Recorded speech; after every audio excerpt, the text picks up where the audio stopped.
Salam sejahtera para pemirsa dimanapun Anda berada. Kembali kita bertemu dalam video Sekolah Sahabat 10 menit yang pada pekan ini kita akan masuki pelajaran pertama di triwulan 4 tahun 2021 dengan judul pengantar kitab ulangan.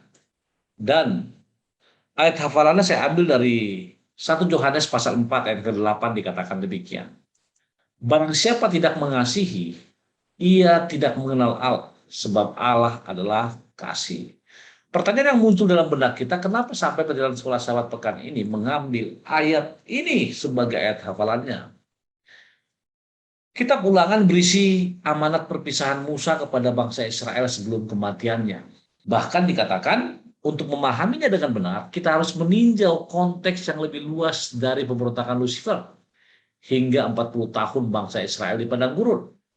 Dan masalah ini kita akan bahas dalam 5 bagian besar, yaitu pelajaran hari Minggu, pertentangan besar, hari Senin pemberontakan manusia, hari Selasa keturunan Abraham, hari Rabu perjanjian sini, dan hari Kamis 40 tahun di padang gurun. Dan di sekolah sahabat Anda, judulnya boleh berbeda, tapi intinya tetap sama. Apa yang ditekankan pada hari Minggu petang? Ulangan. Kata ulangan, kalau saudara ketahui, berasal dari terjemahan Yunani atau Septuagint dari frasa yang ditemukan dalam Ulangan 17 ayat 18. Salinan hukum ini yang secara harafiah berarti salinan atau yang diulangi, yang ditulis kembali, suatu pengulangan, atau kita katakan repetition dari hukum. Artinya judul tersebut menunjuk kepada pengulangan hukum yang mereka terima di Sinai dan tinjauan terhadap ajaran-ajaran Allah. Itu sebabnya kalau saudara baca ayat yang pendukung dalam Ulangan 1 ayat pertama dikatakan apa? Inilah perkataan yang diucapkan Musa kepada seluruh orang Israel di seberang sungai Yordan di padang gurun.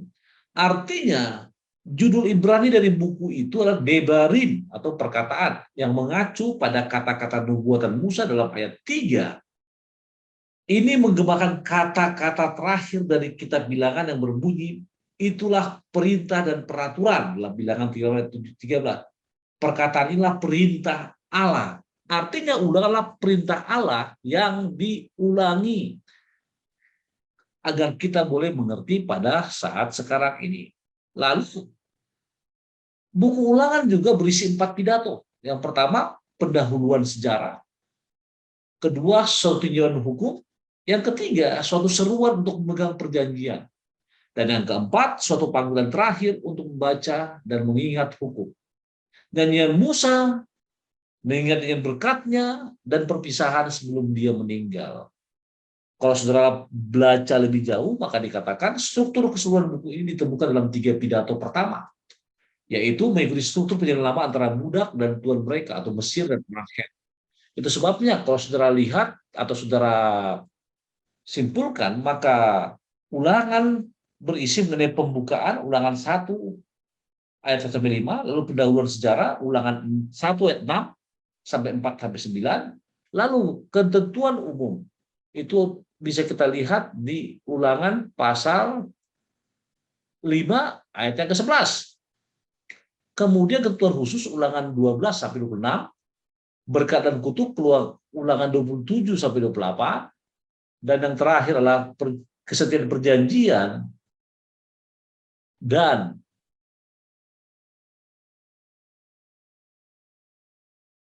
saksi atau perjanjian saksi di Ulangan pasal 29 ayat 30. Nah, sekarang kita akan coba lihat kenapa strukturnya itu terlihat demikian.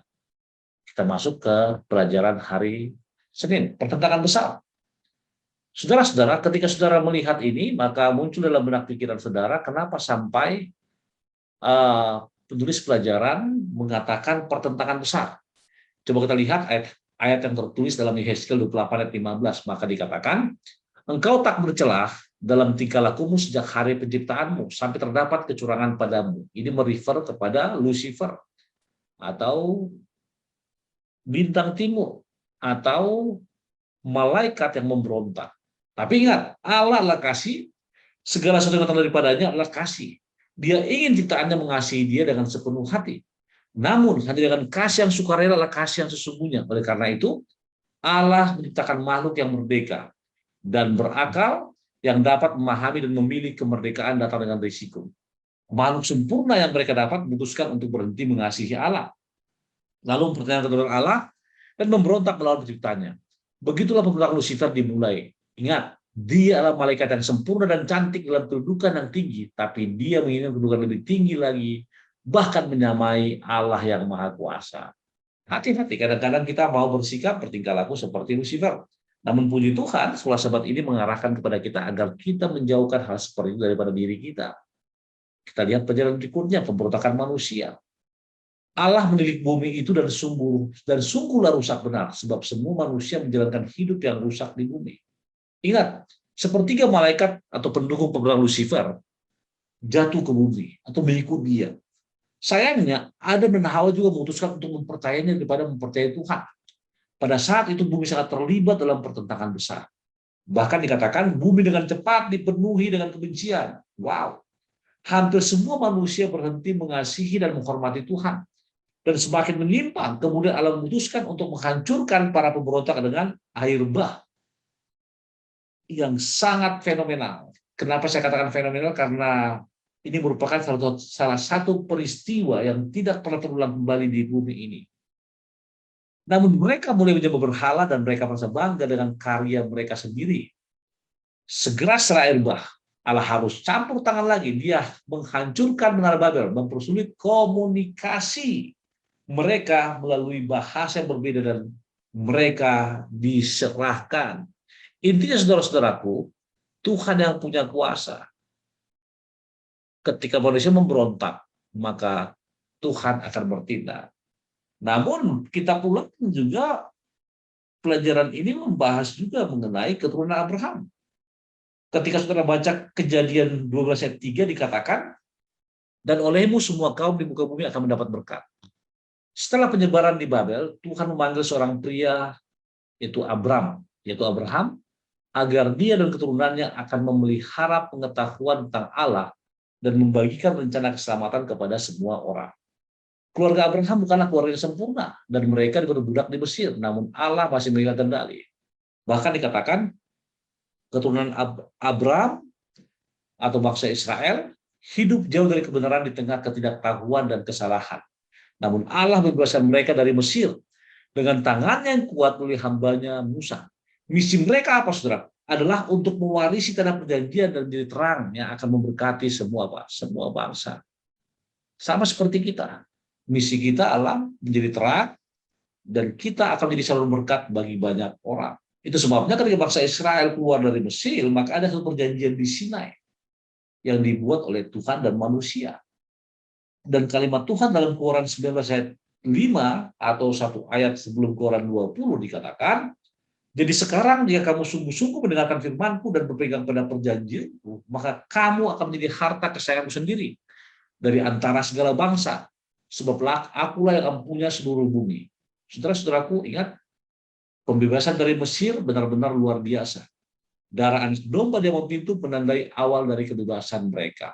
Kemudian laut terbelah, Allah memimpin umatnya ke Gunung Sinai, mujizat demi mujizat dia buat, kemudian dia membuat perjanjian khusus dengan mereka di sana. Apa perjanjiannya?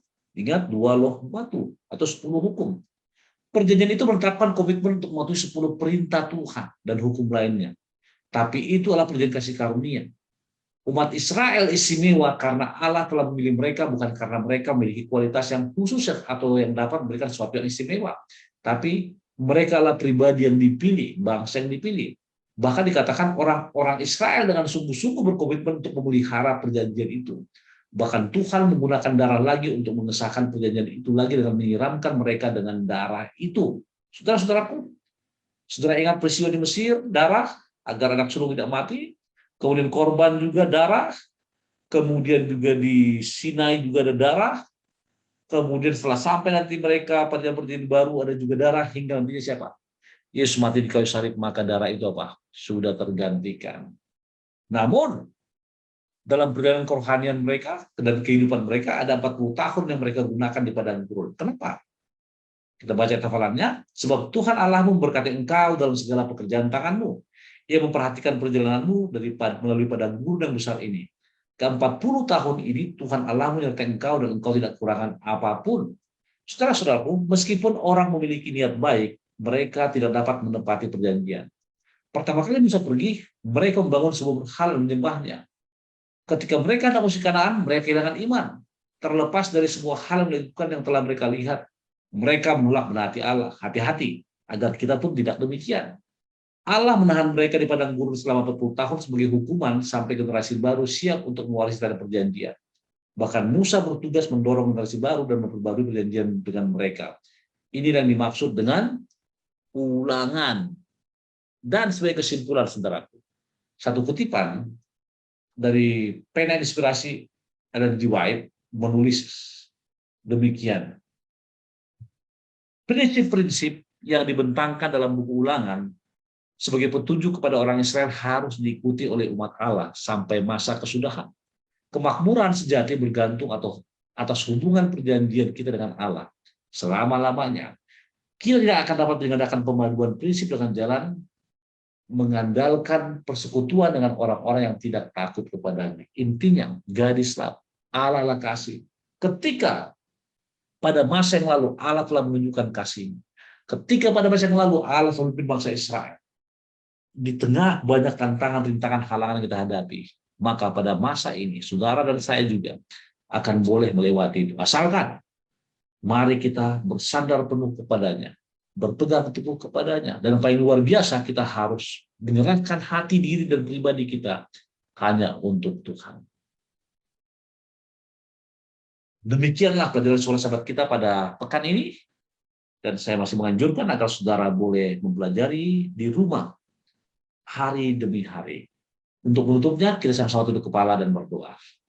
Bapa di sorga, terima kasih karena berkat-Mu, terima kasih karena pengasihan-Mu, terima kasih karena pelajaran yang indah, dan juga para pemirsa yang boleh setia mengikuti video ini. Berkati hamba-Mu dan semua pemirsa yang berada, terpuji nama Tuhan, dalam